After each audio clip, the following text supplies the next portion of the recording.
आज का target set 2023 set number 6 और महत्वपूर्ण सवाल। पहला सवाल, अनुवांशिकी या इंग्लिश में इसको कहते हैं जेनेटिक शब्द किसने दिया था? विलियम बेटसन ने। चुंबक के केंद्र में एक चुंबकीय बल का मान क्या होता है? चुंबक अगर इसका है, इसके केंद्र में चुंबकीय मान क्या होता है? शून्य होता है। जब हम चुंबक को हवा में स्वतंत्र रूप से लटकाते हैं तो उसकी स्थिति कैसा रहेगी? हमेशा कैसा रहेगी? नॉर्थ टू साउथ रहेगी। ठीक है, नेक्स्ट सवाल पे आते हैं। मूत्र बनते समय अल्ट्राफिल्ट्रेशन या परा निष्पंदन कहाँ होता है? बोमेट संपुट में होता है। ठीक है, इस तरह से बोमेट संपुट बना रहता है, कप के शेप का रहता है बोमेट संपुट। ठीक है, अपने फ्रॉन का जब चित्र देखेंगे तो इस तरह से आपको बना दिखेगा, ये है बोमेट संपुट। ठीक, बात करते हैं कोयला गैस जो है। कोयला गैस किसका मिश्रण है? मीथेन, कार्बन मोनोऑक्साइड और हाइड्रोजन गैस का ये मिश्रण है। वहीं अगर बात कर लिया जाए प्रोड्यूसर गैस किसका मिश्रण है? तो कार्बन मोनोऑक्साइड और नाइट्रोजन गैस का मिश्रण है। वाटर गैस की अगर मैं बात करूं तो ये किसका मिश्रण है? आपका कार्बन मोनोऑक्साइड और हाइड्रोजन गैस का ये मिश्रण है। मस्तिष्क का सोचने वाला भाग को क्या कहते हैं? फोरब्रेन कहते हैं या अगर मस्तिष्क कहते हैं। हवा द्वारा परागकण या पॉलिनेशन को क्या कहा जाता है? एनिमोफिली कहा जाता है। ठीक, केवल आभासी प्रतिबिंब ही बनता है उत्तल दर्पण में। उत्तल दर्पण में क्या होता है? आपका प्रतिबिंब कैसा बनेगा? हमेशा आभासी ही बनेगा। और ये हो गया उत्तल दर्पण, और इस तरह से जो रहता है आपका अवतल दर्पण होता है। मृदा में नाइट्रेट को नाइट्रोजन में, है ना, नाइट्रेट को नाइट्रोजन में अपचित करने वाला जीवाणु का नाम क्या है? सीडोमोनास। क्या इसका नाम होता है? सीडोमोनास। ठीक, वही अगर बात कर ली जाए कि राइजोबियम जो जीवाणु है इसका क्या काम है? दलहनी फसलों में नाइट्रोजन का स्थिरीकरण करना होता है। ठीक है, मीन्स कि नाइट्रोजन फिक्सेशन का ये काम करता है। मुक्त पतन हो रही वस्तु की कुल ऊर्जा क्या होती है? समान रहती है, इसकी ऊर्जा में कोई भी परिवर्तन नहीं होता है। कौन सा अधातु तरल अवस्था में पाया जाता है? ब्रोमीन, और इसका परमाणु संख्या होता है 35। कौन सा अधातु चमकीला होता है? आयोडीन, और इसका परमाणु संख्या होता है 53। फ्लोएम जो होता है फ्लोएम जो उत्तक है आपका, इसका मुख्य काम क्या है? इसका जो मुख्य काम है खाद्य का, मीन्स कि भोजन का परिवहन करना। किसी तत्व के समस्थानिक में क्या होते हैं? प्रोटॉन की संख्या समान होते हैं। ठीक है, परमाणु संख्या की अगर मैं बात कर लूँ, या इलेक्ट्रॉन की संख्या की बात करूँ, या प्रोटॉन की संख्या, ये तीनों क्या होते हैं? समान होते हैं। ठीक है, अगर जैसे अगर C6 और मैं H12 लिखूँ तो ये क्या है आपका? यही आपका प्रोटॉन की संख्या, इलेक्ट्रॉन की संख्या है। ठीक है, या परमाणु संख्या है, और ये आपका क्या है? परमाणु द्रव्यमान है, जिसको हम ए से सूचित करते हैं परमाणु द्रव्यमान। जब न्यूट्रॉन निकालना होता है तो आपका A-P करना होता है, अर्थात ये परमाणु द्रव्यमान में से आप क्या होता है? आपका इलेक्ट्रॉन की संख्या आप या परमाणु संख्या की जिस बात करते हैं उसको इसमें से माइनस कर लिया जाता है। ठीक है, चलिए। द्रव चालित या हाइड्रोलिक लिफ्ट किस सिद्धांत पर काम करता है? ये पास्कल का नियम सिद्धांत पर काम करता है। अब आइए कुछ धातु के अयस्क के बारे में जान लेते हैं जो कि एग्जाम में पूछा जाता है। गैलेना किस धातु का अयस्क है? सीसा का है, इसको पीवी के फॉर्म में लिखा जाता है। सिनेबार किस धातु का अयस्क है? पारा, जिसको Hg के फॉर्म में लिखा जाता है। ठीक है, ओम का नियम वेरी वेरी इंपॉर्टेंट है। V=IR होता है। ठीक है, इस पर एक छोटा सा न्यूमेरिकल भी आपसे एग्जाम में पूछा जाएगा कि आपका V का वैल्यू कुछ दिया रहेगा, 20 वोल्ट कुछ लिखा रहेगा, R कुछ दिया होगा 2 ओम, और I निकालना होगा तो सिंपल है 2/10 आपका 10 हो जाएगा। क्या आपको I निकालना हो तो 10 एम्पियर इसका आंसर हो जाएगा। तो इससे रिलेटेड एक छोटा मोटा आपके न्यूमेरिकल आते हैं, तो ये फार्मूला ध्यान रखना है आपको। ठीक है, वेरी वेरी इंपॉर्टेंट है। कौन सा उत्तक जीव शरीर में एक सुरक्षात्मक उत्तक है? उपकला उत्तक, या जिसे कहते हैं एपिथेलियल टिश्यू। लाउड स्पीकर रूपांतरित करता है, ये किसको रूपांतरित करता है? जो विद्युत ऊर्जा है उसको ध्वनि ऊर्जा में रूपांतरित करता है। अधिकतम तरंग दैर्घ्य वाली प्रकाश किरण कौन है? लाल, और अगर मिनिमम पूछ लिया जाए तो हो जाता है बैगनी। अगर लाल का अगर तरंग दैर्घ्य पूछे तो मैक्सिमम होता है। वहीं इसकी जो आपका जो है विकर्णन की मैं बात करूँ, इसका जो विक्षेपण होता है अधिकतम तरंग दैर्घ्य अधिकतम होता है, लेकिन विक्षेपण क्या होता है? सबसे कम होता है, इसका सबसे कम होता है। इसलिए ट्रैफिक लाइट में आप सिग्नल के रूप में क्या देखते हैं? रेड होता है ताकि दूर तक ये जाए, इसका विक्षेपण कम हो, प्रकीर्णन कम हो, ठीक है, कम से कम इसकी प्रकीर्णन होगा तो दूर तक दिखेगा रेड। किसका उपयोग विस्फोट के रूप में होता है? पिक्रिय अम्ल, जिसको कहते हैं ट्राई नाइट्रोफिनॉल, ठीक है, ट्राई नाइट्रोफिनॉल इसको कहते हैं, जिसका उपयोग विस्फोटक के रूप में होता है। एसिटिक अम्ल, इसका जो होता है फॉर्मूला CH3COOH होता है, को क्या कहा जाता है? सिरका या एथेनोइक अम्ल कहा जाता है। ग्लाइकोलाइसिस का अंतिम उत्पाद क्या होता है? पायरुविक एसिड या पायरुविक अम्ल इसको कहते हैं। ये एक ऑक्सी जो है आपका अभिक्रिया है, ठीक है। संक्षारक या जिसको कहते हैं कोरोजन, किस प्रकार की अभिक्रिया है? ये आपका ऑक्सीकरण अभिक्रिया है, ठीक है, ऑक्सीकरणीय अभिक्रिया है। अब कुछ वैज्ञानिक नाम देखते हैं, जैसे केला का वैज्ञानिक नाम क्या होता है? मूसा पैराडिसियाका। अमरूद का वैज्ञानिक नाम क्या होता है? सीडियम गुआजावा। सेब का वैज्ञानिक नाम क्या होता है? पायरस मैलस, ठीक। चलिए नेक्स्ट सवाल है कि कवकों में खाद्य पदार्थ संचित रहता है किस रूप में? ग्लाइकोजन के रूप में होता है कवकों में। एसिटिलीन का सूत्र यहाँ पे देख लीजिए, C2H2 होता है। इसके वैद्युत अपघटन द्वारा क्या प्राप्त होता है? जो इसको प्राप्त किया जाता है किसके वैद्युत अपघटन से? तो सोडियम फ्यूमोरेट के वैद्युत अपघटन से एसिटिलीन प्राप्त होता है। गुणसूत्र जो निर्मित होता है किससे होता है? DNA प्लस प्रोटीन से बनकर गुणसूत्र बनता है। अगर बात कर लिया जाए नायलॉन में, इसके एकलकों या मोनोमर्स के बीच किस प्रकार का बंध होता है? एमाइड होता है। वैसे कीट जो द्रवीकरण के बाद अपना भोजन ग्रहण करते हैं, आंसर हो जाएगा मक्खी या इंग्लिश में कहते हैं इसको हॉर्स फ्लाई, ठीक। नेक्स्ट, कार बैटरी में कौन सा अम्ल यूज होता है? सल्फ्यूरिक एसिड या H2SO4 इसको कहते हैं। ऊष्मीय ऊर्जा को विद्युत ऊर्जा में परिवर्तित करने के लिए किसका उपयोग होता है? किस उपकरण का होता है? थर्मोकपल।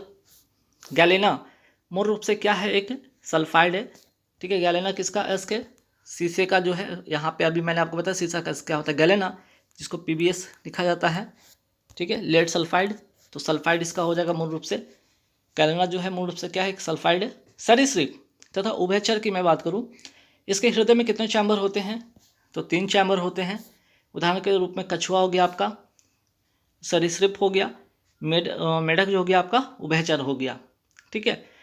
अगर सरीसृप पे अगर मैं बात करूँ यहाँ पे मगरमच्छ, तो मगर जो मच्छ है इसमें जो होता है 4 चैम्बर होते हैं। ये एक एक्सेप्शन के तौर पे ध्यान रखना है आपको कि सरीसृप में तो 3 होते हैं, लेकिन मगरमच्छ भी सरीसृप ही होता है, लेकिन इसमें 4 चैम्बर होते हैं। मछली के हृदय में कितने चैम्बर होते हैं? 2 होते हैं, एग्जाम्पल के तौर पे ध्यान रखिएगा। शार्क। हाइड्रोजन का कौन सा समस्थानिक प्राकृतिक में रेडियो सक्रिय होता है? ट्रिटियम, ठीक है। सौर ऊर्जा का विद्युत में बदलता है, सौर ऊर्जा को विद्युत में कौन बदलता है? फोटोवोल्टिक सेल जो है इसको बदलता है। जर्मन सिल्वर किसका मिश्रण होता है? कॉपर, तांबा अर्थात जिंक हो गया और निकल, इन तीनों का क्या है? मिश्रण ही है, ठीक। मानव नेत्र में कचाव द्रव जो होता है, कचाव द्रव होता है, या जिसको इंग्लिश में कहते हैं विट्रस ह्यूमर, कहाँ मौजूद होता है? लेंस और रेटिना के बीच में होता है, ठीक है। लेंस जो होता है यहाँ पे, और यहाँ पे जो आपका रेटिना होता है, ठीक है, ये रेटिना हो गया, ये आपका लेंस हो गया, इसी के बीच में ये द्रव भरा होता है, ठीक। उच्चतम प्रथम आयनन विभव वाला तत्व कौन सा है? नाइट्रोजन। परमाणु द्रव्यमान किसके बराबर होता है? प्रोटॉन प्लस न्यूट्रॉन के बराबर होता है, मैंने अभी बताया भी था। परमाणु जो संख्या होता है, ठीक है, परमाणु संख्या को Z से डिनोट करते हैं, परमाणु द्रव्यमान को A से डिनोट करते हैं। परमाणु संख्या बराबर प्रोटॉन की संख्या बराबर इलेक्ट्रॉन की संख्या, ये इक्वल होता है, ठीक है। आपका Z = P = E ये होता है, ठीक है। में परमाणु द्रव्यमान जो होता है प्रोटॉन प्लस न्यूट्रॉन के बराबर होता है। कोशिका द्रव्य में ग्लूकोज का विघटन से क्या बनता है? पायरुवेट बनता है और दूसरा ऊर्जा बनता है। अब आइए 3 नियम जो कि वेरी इंपॉर्टेंट है, आपको याद रखना होगा एग्जाम पॉइंट ऑफ व्यू से। पहला चार्ल्स का नियम, तापमान और आयतन पर के बीच का संबंध ये बताता है। जब ये तापमान और आयतन के बीच में संबंध बताता है तो प्रेशर क्या हो जाएगा? कांस्टेंट हो जाएगा, दाब अर्थात कांस्टेंट हो जाएगा। बॉयल के नियम किसके बीच संबंध बताता है? ये बताता है दाब और आयतन के बीच का संबंध बताता है। जब ये दाब और आयतन के बीच में संबंध बताएगा तो आपका यहाँ पर टेम्परेचर कांस्टेंट हो जाएगा।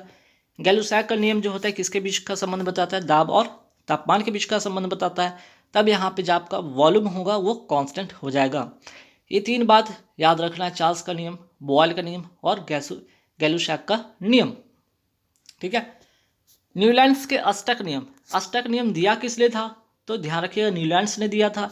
और इसके नियम में किस तत्व तक ये लागू था?